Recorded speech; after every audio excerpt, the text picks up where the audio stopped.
Narrow মাইন্ডের হবে না, ব্রড মাইন্ডের হবে। এরা খোলা মনের, প্রশস্ত মনের অধিকারী হবে। আপনি কি করবেন দুনিয়ায় 200 বছর বেঁচে থেকে যদি জাহান্নামে যাওয়া লাগে? যে মাসলাটা বলার জন্য পর্যন্ত আসলাম, আমি মাসলা বলে ফেলেছি। দায়িত্ব কিন্তু বাবার দুধ পান করানো। যেহেতু এই মহিলার স্বামী নেই, অবৈধ সন্তান, ও বাবা পাবে কোথায়? নবীজি বললেন তোমার স্তনের 2 বছর দুধ খাওয়াও, এরপর শক্ত খাবার দিয়ে আমার কাছে নিয়ে আসেন। নিয়ে আসলেন। নবীজি বললেন সাহাবী এই বাচ্চাটাকে নিয়ে লালন পালন করো, আর মেয়েটাকে মাটির ভেতরে গেড়ে দাও, পাথর মারতে থাকো। আমি শিক্ষা বের করার জন্য এটা বলছি। হযরত খালিদ ইবনে ওলীদ একটা পাথর তুলে দিলেন, জোরে করে নিক্ষেপ। মেয়েটার মাথা ফিনকি দিয়ে রক্ত বের হয়ে খালিদ ইবনে ওলীদের মাথায় মুখে ছিটকে পড়েছে। তিনি ভর্ৎসনা দিলেন, ডাক দিয়ে বললেন হ্যাঁ, এরকম নাপাক মহিলার রক্ত আমার শরীরে লেগেছে। নবীজির কানে কথা যাবার পরে তিনি বললেন খালিদ থামো। কাকে কি বলো? আমি নবী, তুমি নবী না। আমি যা দেখি তুমি দেখতে পাও না। এই মেয়েটার অনুশোচনা, এই মেয়েটার তাওবা, এই মেয়েটার এই শাস্তিটা এত বেশি পছন্দ হয়েছে আল্লাহর। এইরকম করে কোন মানুষ যদি দুনিয়ায় জালেম তাওবা করে, আমার আল্লাহ তাকে এই মেয়েটার মতো মাফ করে দেবে। কি পেলেন বলেন এখান থেকে? কয়েকটা শিক্ষা, সেখানে 1 নাম্বার শিক্ষা, নবীজি কিন্তু বলতে পারতেন এই মেয়েটাকে যে গোপনে গুনাহ করে ফেলেছো, গোপনে আস্তাগফিরুল্লাহ পড়ে। তার কথাবার্তা 3বার ফিরিয়ে দেওয়ার পরে যখন শুনলেন, বললেন দেখো এক কাজ করো, যদি মুক্ত হতে চাও তাহলে বিচারটা তোমার মাথায় নেওয়া লাগবে। মেয়েটা রাজি ছিল না? ছিল না? ও যদি পালিয়ে চলে যেত, যে জীবনের মায়া আছে, আমি আমার না জীবনেও যাবো না। ওই মেয়েটা সন্তানটা খালাস করে ফেলে দিয়ে, মেরে ফেলে নিজে আবার স্বাভাবিক জীবনে ফিরে যেতে পারত। কিন্তু তার মনের ভেতরে এই অনুশোচনা, অনুতপ্ত এমন ভাবে তৈরি হয়েছে, না আমি দুনিয়াতে অপরাধ করে ফেলেছি, বুঝে করি আর না বুঝে করি, এই অপরাধের শাস্তি যদি দুনিয়ায় আমার না হয়, এটা কিন্তু কিয়ামতে আল্লাহ যখন বিচার বসাবে তখন ডবল করে করবে। এখন নাই 2000 মানুষের সামনে, আর কিয়ামতে বিচার হবে কোটি কোটি মানুষের সামনে। এখন বিচার হবে উম্মতে মুহাম্মদের সামনে, কিয়ামতে বিচার হবে 1,24,000-এর উপরে নবীর উম্মতের সামনে। এইজন্য বাংলাদেশে 15.5 বছরে যারা অপরাধ করেছেন, যে যে অপরাধের সাথে জড়িত ছিলেন, সত্যি যদি মাপ পেতে চান, অপরাধ থেকে যদি মুক্ত হতে চান, শুধু আস্তাগফিরুল্লাহ পড়লে হবে না, আপনাকে ওই গুনার শাস্তি আগে দুনিয়ায় নেওয়া লাগবে। যারা গুণের সাথে জড়িত ছিলেন, আপনাকে এরকম 8 বছর গুম করে রাখা হবে।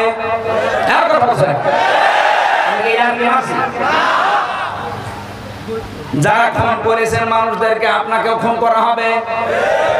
যারা মানুষের সম্পদ চুরি করেছেন, আপনারটাও চুরি করা হবে। যারা ডাকাতি করেছেন, আপনার সম্পদও ডাকাতি করা হবে। যারা জেনা করেছেন, আপনার মেয়ে, আপনার স্ত্রীর সাথে জেনা করা হবে। দেখ কেমন লাগে। ভার্সিটি থাকাকালীন একটা উপন্যাস পড়েছিলাম, দেখ কেমন লাগে। আমার তো মনে হচ্ছে বাটপার ব্যারিস্টার সমন, দরবেশ বাবা, এদের এই দৃশ্যগুলো দেখে আমার মাঝে মাঝে মন দিয়ে বের হয়, দেখ কেমন লাগে, দেখ। আমাদের মতো আলেমদেরকে যখন মাজায় দড়ি, একেবারে যে ছাগলের মতো, গরুর মতো দড়ি মাজায় দিয়ে, আমার নিজেও মাজায় দড়ি বেঁধে নিয়েছি, হাত পেছনে দিয়ে হ্যান্ডকাপ দিয়ে লাগিয়ে দিত, সামনে দিলে তো হয় কিন্তু পেছনে, যাতে আমার কষ্ট হয়। পায়ে ডান্ডা বেরিয়ে দিত, মাথার উপরে মুকুট দিয়ে দিত, টুপি, বুকের ভেতরে যেন কেউ গুলি করলে না লাগে। কি হেফাজত করে রেখেছে দেখেছেন? আমি দেখেছি এই 3 বছরে যত মানুষকে ফাঁসি দিয়েছে, অসুস্থ হয়ে গেলে আর ফাঁসি দেয় না, অথচ মেরে ফেলবে। ফাঁসি দিলে মানুষ বেঁচে থাকে না মরে যায়? মরে যাচ্ছে কিন্তু অসুস্থ হলে ফাঁসি দেবে না, আগে সুস্থ করে খাওয়াবে, ফাঁসি দেওয়ার আগে মরণ খাওয়া খা, এমন কিছু আল্লাহ পর্যন্ত খাওয়াই। শাহজাহান জাল্লাদ ছিল একটা মরণের খাওয়া খায়, যেদিন ফাঁসি দেবে এরপরে ওরে মন মতো খাওয়িয়ে যে ফাঁসি দেওয়া হবে তারেও বলতো কি খাবেন, যা মনে চায় বলেন। আরে ভাই আপনি তো মেরেই ফেলবেন, আমার মনে কি চাবে, যা মনে চায় বলেন। কি করবে, পাগলামি মতো বলতো গোশত খাবো, নিয়ে এসে দিত। যা ভালো লাগে খাওয়ানো পাওয়ানোর পরে ডাক্তার এসে পরীক্ষা করতো যে ফাঁসি দেওয়ার উপযুক্ত কিনা। কত বড় বাপ, মেরে ফেলতে কিছুক্ষণ পরে। আর এখন আমার শরীর পরীক্ষা করছে, ডায়াবেটিস আছে কিনা দেখবে। আমার এই যে কি মাপে, এটা কত উঠতেছে কত নামতেছে, 80/120 হলে বলে ঠিক আছে এখন নিয়ে চলো। যদি 140/180 হয় বলবে না এখন ফাঁসি দেওয়া যাবে না। আরে ভাই কি বাট পারি বলতো। এই সমস্ত নিয়ম নীতিগুলো পাল্টানো লাগবে এই দেশ থেকে। সংস্কার যখন আরম্ভ হচ্ছে, দেশের বহু সংস্কার দরকার আছে। বিচার ব্যবস্থায় বিশেষ করে জেল কোর্টে বহু নিয়ম নীতি সে ব্রিটিশের পালন করা। এই যে আমার জেল হাজ ভাই, হজ করলে মানুষ বলে আল হাজ, আর আমরা যারা জেলে ছিলাম জেল হাজ। আমরা দেখেছি এই কারবারগুলো, এই লগুলো আইনগুলো পাল্টানো দরকার। সে ব্রিটিশ যা দিয়েছে ওইটা কেমন কিন্তু কেন, এটা মুসলমানের দেশ, 96% মুসলমান এখানে আছে। জেলখানায় দিলে তার সাথে আচরণ কি করা লাগে ওই আচরণ শুরু করেন, ও মানুষগুলো অনুতপ্ত হয়ে ফিরে আসবে সামামার মতো। নবীজি হযরতে সামামাকে আটক করেছিলেন, বেঁধে রেখেছিলেন পিলারের সাথে মসজিদ নববীতে। বিশ্বনবী বলেন সামামা এখন কেমন লাগে, কি করা যায় তোমার সাথে। হযরতে সামামা ওই সময় তো লিডার ছিলেন কাফেরদের, ইয়ামামার বিগ লিডার। তিনি ডাক দিয়ে বলে মোহাম্মদ তুমি বাঁচাতেও পারো ছেড়ে দিতেও পারো। তারপরও তিনি কিন্তু জেল বন্দী ছিলেন না, তিনি ছিলেন যুদ্ধবন্দী। যুদ্ধবন্দীদের মেরে ফেলা যায়, আর জেল বন্দীদের সাথে আচরণ ভালো করা লাগে অপরাধ প্রমাণ হওয়ার আগে। আমার অপরাধ এই যে 3 বছরের ভেতরে প্রমাণ হয়নি, আমার প্রমাণ হয়েছে আমি নির্দোষ, আমার কোনো দোষ নেই, বেকসুর খালাস পেয়েছি, আমি জেল বন্দী। তাই আমার সাথে আপনি যা করলেন 3টা বছর ফাঁসির কন্ডেম সেলের ভেতরে রেখে। আর নবীজি যুদ্ধবন্দীদের সাথে কি করেছে আপনি তাকান। এমনি আপনাকে মানুষ গালি দেয়, বিশ্বনবী নিজে ইসলামের সৌন্দর্যগুলো তার সামনে তুলে ধরলেন। এই জগৎ এবং পরের জগতের সম্পর্কে কথা বললেন যে এটা শেষ না, আর একটা জগৎ আসতেছে। বাড়িতে যাবার পরে স্ত্রীকে বললেন গোশত রান্না করো, নিজে উঠে গোশত রান্না করার পরে স্বামীদেরকে বললেন নিয়ে যাও সামামার বাঁধন করে তাকে মন মতো খাওয়াও। খাবার দাবার হয়ে গেলে বলেন আবার বেঁধে দাও।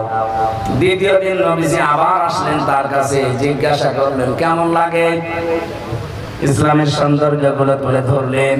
বাড়িতে যে নিজে উঠে দুধ দহন করে গরম দুধ পাঠালেন। আমার মনে হয় বাংলাদেশে কেউ জামাই করে আদর করে না, কথা বলেন এখানে জামাই আদর চলছে। তৃতীয় দিন নবীজি এসে সুমামাকে বললেন ছেড়ে দেন। সাহাবীরা বলল ছেড়ে দাও মানে আপনি জানেন কে বিগ লিডার। নবী বলেন আমি যা দেখি তোমরা দেখো না, আমি নবী তোমরা নবী না। আমি একটা জিনিস জিবরাইলের কাছে শুনেছি, ছেড়ে দাও। ছেড়ে দেওয়া হয়েছে তাকে। তিনি দৌড় দিলেন মদিনা শেষ প্রান্তে, যে একটা কুয়াতে গোসল করার পর মনের ভেতরে অনুশোচনা অনুতপ্ত যে কি আমি একটা যুদ্ধবন্দী, আমাকে একটু ধরলেই মেরে ফেলার কথা, সবাই করার কথা, কি বললো। ফিরে আসলেন, এসে বলেন হে নবী আমি আর বাপ দাদার ধর্মে ফিরে গেলাম না, আমার দেশে আর যাব না, দয়া করে আপনি শান্তির ধর্ম ইসলামে আমার দীক্ষিত করা। তাকে পড়িয়ে দিলেন নবীজি লা ইলাহা ইল্লাল্লাহ মুহাম্মাদুর রাসূলুল্লাহ।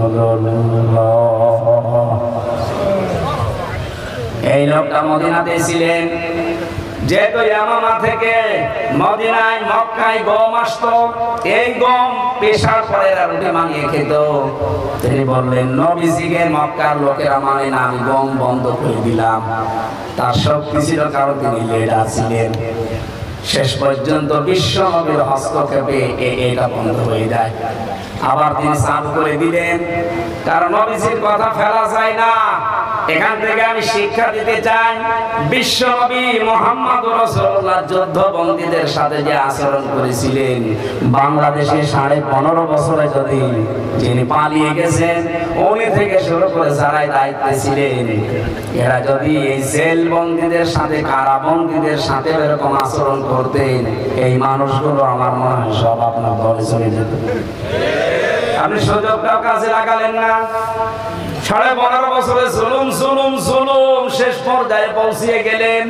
আল্লাহ বলেন ইন্নামা নুমলি লাহুম লিয়াজদাদু ইসমা। ওরা যখন পাপের বোঝা পরিপূর্ণ করে ফেলেছে, ওয়ালাহুম আযাবুম মুহিন, তখন আমি অপমানজনক শাস্তি দিলাম। এমন শাস্তি আল্লাহ দিয়েছে, আপনি তাকান। এই কালো মানিক কালা মানিকের আল্লাহ কলার পাতায় শুয়েছে, ওর বীজ উড়ে গেছে। হ্যাঁ, তোর সংসার করার কাজ শেষ। আর কি করবে আল্লাহ? আপনারা নবীজির উম্মত দাবি করেন, মুসলমান দাবি করেন, অথচ নবীজি যুদ্ধবন্দীদের সাথেও যা করেছিলেন আপনি কারাবন্দীদের সাথে তা করতে পারেননি।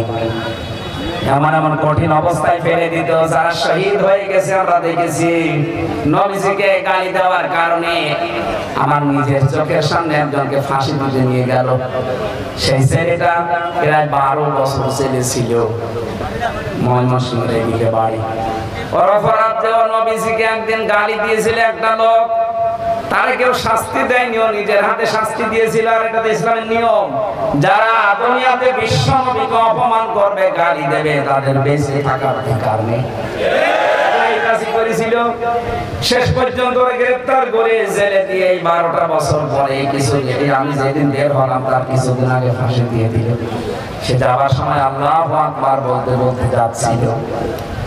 আমি বাস্তবে দেখেছি আপনি কারাবন্দীদের সাথে আচরণ করতে পারেন নাই। এই 15.5 বছরের সবচেয়ে বেশি জুলুমের শিকার কারাগারে হয়েছে আলেমরা। মাওলানা মামুনুল হক শেষ পর্যন্ত কোর্টে হাজির হওয়ার সময় দেখেছেন হেঁটে যেতে পারত না। শ্রদ্ধাভাজন বড় ভাই আমার সাথে 3 বছর ছিলেন, তার বহু অবদান আমার প্রতি আছে। আমি কৃতজ্ঞতা স্বীকার করছি। আল্লাহ পাক তার জীবনের অপরাধগুলো যেন সব মাফ করে দেয়। খুব ভালো হাফেজ একজন। বাংলাদেশে যদি আমার মনে হয় 50 জন হাফেজ থাকে নাম করা, যাদের কোরআন ইয়াদ আছে, তার ভেতরে মাওলানা মামুনুল হক একবারে দাঁড়িয়ে 2 পারা 3 পারা 5 পারা করে তাহাজ্জুদের নামাজে পড়ে। আমি একটা যুবক মানুষ, 1.5 পারা পড়তে গেলাম পা ব্যথা করে, অথচ আমার বয়স 52 বছর, আমার বাবার বয়স। আল্লাহ তার এই 3.5 বছরের ইবাদত বন্দেগী যেন 3000 বছরের ইবাদত হিসাবে কবুল করে। বলেন আমিন।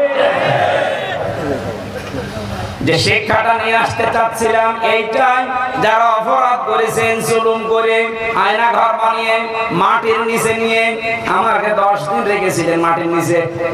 কি অপরাধ আমার ছিল? আমার তো প্রমাণ করে যে অপরাধ নেই। আমার সাথে অপরাধ করে যারা জড়িত আমি চাই তাদেরকে 3 বছর ফাঁসির কণ্ঠে ছেড়ে রেখে দেওয়া হোক, তারপর তাদের মাফ হবে। তাছাড়া শুধু আস্তাগফিরুল্লাহ পড়লাম আর মাফ হয়ে গেল। ইসলামকে আপনাকে ইয়ারকি মারার জন্য এসেছি। এখানে যারা অপরাধের সাথে জড়িত ছিলেন, সে প্রশাসনে হোক, বিচার ব্যবস্থায় হোক, নির্বাচন কমিশনে হোক, আর এই অবৈধ সরকারের অবৈধ এমপিরা হোক, যারাই ছিল অপরাধী, জনগণের ভোট জোর করে আপনি নিয়েছেন, ভোট দিতে দেননি, এরা অপরাধ না? এটা কথা বলেন না কেন? এরা যে ভোট জোর করে নিয়েছে এটার প্রমাণ আমার সাথে ছিল একজন ওসি জেলখানা, আমি নাম নিলাম না লোকটা। আমার যখন তাওবার ব্যাখ্যা করি, আমার এসে বলছে হুজুর কি বললেন? আমি নির্বাচনের সময় বাইরে ছিলাম, তাহাজ্জুদের নামাজের সময় থেকে শুরু করলাম আমার দলবল নিয়ে ভোট কাটা সারা রাত আল্লাহর নামে। ফজরের আযান দিলে শেষ করলাম, বাক্স জমা দিয়ে দিলাম। শুধু বাক্স জমা দিয়ে শেষ করিনি, আমি কিন্তু গোসল করেছি ওই রাতে। ওযু করার পরে নামাজে দাঁড়ালাম, বললাম রব্বুল আলামিন যা করেছি আমারে মাফ করে দিও। আমার এই আস্তাগফিরুল্লাহ হয়েছে না, আস্তাগফিরুল্লাহ হয়নি, ইহার কি হয়েছে? কথা বলেন। আরে ভাই, আপনি তো আল্লাহর কাছে অপরাধ করেননি, আপনি অপরাধ করেছেন আমার মতো হামজার কাছে। একটা এমপি রান্ডারে 3.5 লাখ 4 লাখ মানুষ থাকে, আমার মতো 3.5 থেকে 4 লাখ হামজা এরকম ভোট দিত, আপনি দিতে দেননি, সব নিজে দিয়েছে। আর আপনি এখন তাহাজ্জুদের নামাজ পড়ে গোসল করে আপনি ওযু করে আস্তাগফিরুল্লাহ পড়ছেন। আগে আপনি 4 লাখ মানুষ থেকে মাফ চাবেন, এরা মাফ করলে তারপর আস্তাগফিরুল্লাহ পড়বেন। এই আস্তাগফিরুল্লাহ তখন কবুল হয়। কথা বুঝতেছেন? সুতরাং যারা অপরাধ করেছেন এই 15.5 বছরে আপনি ফিরে আসেন, মাফ চান, কিন্তু শাস্তিটা ওই মহিলার মতো নেই, তাহলে আপনার তওবা কবুল হবে। আমি যা বোঝাতে চেয়েছি আশা করছি আপনারা বুঝেছেন। এরপরও যদি না বোঝার ভান করে থাকেন, তাদের কাছে টাকা পয়সা খেয়ে বেকার ধোঁকা দিয়ে প্রতারণা করে টাকাও খাচ্ছেন, ওদের মাফও হচ্ছে না। অনেকে কিন্তু ধান্দায় আছে আগস্টের 5 তারিখের পর থেকে বিভিন্ন কায়দায় বলছে বাবা শাহজালাল সবই হালাল, আপনি আসেন খুব টাকা দেন। টাকা দিচ্ছে ওর গোড়াও মাফ হচ্ছে না, কারণ ও টাকা দিয়ে করবে কি? গোড়া কি আপনার সাথে করেছে? আপনার মতো 3.5 লাখ 4 লাখ মানুষের সাথে অপরাধ করেছে। কথা বলছেন কেন? এই 3.5 লাখ 4 লাখ মানুষের অনেক মানুষ এই 15 বছরে মরে গেছে, আপনি তাদের কাছে ক্ষমা চাবেন কি করে? এই জন্য যারা জালেমদের দোসর ছিলেন, জালেমদের সাথে যারা জড়িত ছিলেন, তাদের দুনিয়া শেষ, আর আখিরাত তো আপনি শেষ করে ফেলেছেন। কিয়ামতের ময়দানে যখন আপনার আমলনামা হাতে আল্লাহ দিয়ে বলবেন পড়, আল্লাহ পাক বলেন ফাম্মা মান উতিয়া কিতাবাহু বিয়ামিনিহি ফায়াকুলু হাউ মুকরাউ কিতাবিয়া। যে মানুষগুলোর আমল ভালো ছিল, এরা কিতাবটা হাতে নিয়ে বলবে হ্যাঁ এইটাই তো আমি বিশ্বাস করতাম, ইন্নী জানানতু আন্নী মুলাকিন হিসাবিয়া, আমার দৃঢ় বিশ্বাস ছিল এই যে আমার হিসাব দেওয়া লাগবে। এখানে আলেম যদি কেউ থাকেন দেখেন তো, ইন্নী জানানতু, জানানতু মানে ধারণা করা। আমি কি ধারণা করতাম যে আমার হিসাব দেওয়া লাগবে? না, আমি বিশ্বাস করতাম।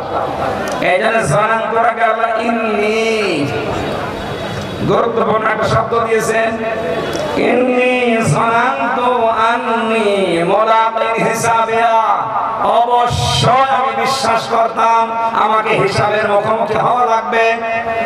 সে সময় এখন আমাদের সামনে, আমরা যা করবো এই বিশ্বাস নিয়ে করবো যে আল্লাহ তোমার সামনে কিন্তু আমার হিসাব হবে। সন্তোষজনক জীবনের অধিকারী আল্লাহ তাকে বানাবে। ফি জান্নাতিন আলিয়া, সুউচ্চ মাকাম যেটা জান্নাতের, সেখানে আল্লাহ তাকে পৌঁছাবেন। কুতুফুহা দানিয়া, যার ফলগুলো ঝুলি থাকবে তার হাতে লাগালে। কুলু ওয়াশরাবু হানিয়াম বিমা আসলাফতুম ফিল আইয়ামিল খালিয়া। আল্লাহ পাক তখন ফেরেশতাদেরকে অর্ডার দিল, ওকে বলো যে খাও পান করো, গত দিনে যে কষ্ট স্বীকার করেছে দুনিয়াতে, হিসাবের মুখোমুখি হওয়ার জন্য জীবনকে সংশোধন করেছো, আজকে তার সেই ফল আল্লাহ তোমাকে ভোগ করার জন্য দিয়েছেন। বলেন সুবহানাল্লাহ। আল্লাহ পাক বলেন আম্মা মান উতিয়া কিতাবাহু বিশিমালি, যাকে আমি আল্লাহ বাম হাতে তার আমলনামাটা দেব, অপরাধীকে ফায়াকুলু ইয়া লাইতানি লাম উতিয়া কিতাবিয়া, লোকটা বলবে আল্লাহ আমাকে যদি এই হিসাবের খাতাটা নাই দেওয়া হতো তাহলে আমার ভালো হতো। যা করেছেন জালেমরা, দুনিয়া আখিরাত আপনাদের শেষ। আপনাদের বাঁচার আর কোনো পথ নেই।